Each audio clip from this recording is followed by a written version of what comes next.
لبيك اللهم لبيك لبيك لا شريك لك لبيك۔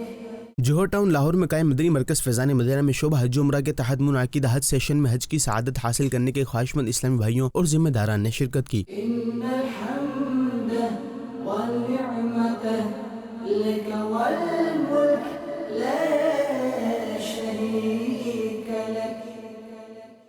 دعوت اسلامی کی مرکزی مجلس شورا کے رکن حاجی یافور رضا اتاری نے اسلامی بھائیوں کو حج و عمرہ کرنے کے لیے کی جانے والی نیتوں، حج کا طریقہ، عمرے کا طریقہ، حج کی ادائیگی، مکۃ المکرمہ میں حاضری کے آداب، حج کی قربانی، مدینہ پاک میں حاضری کے آداب بھی بتائے۔ رکن شورا نے اسلامی بھائیوں کو احرام باندھنے اور احرام کے آداب بھی بتائے۔ مبلغ دعوت اسلامی اور شعبہ ذمہ دار نے بھی اسلامی بھائیوں کی حج و عمرہ سے متعلق رہنمائی کی۔ شعبہ ذمہ دار نے دعوت اسلامی کی حج و عمرہ موبائل ایپ کا تعارف پیش کیا اور اسے ڈاؤن لوڈ کر کے چلانا بھی سکھایا۔ حج سیشن کے اختتام پر رکن شورا نے اسلامی بھائیوں میں امیر سنت کی کتاب رفیق الحرمین تحفے میں پیش کی اور ملاقات بھی کی۔ ان الحمد والنعمت لك والملك لا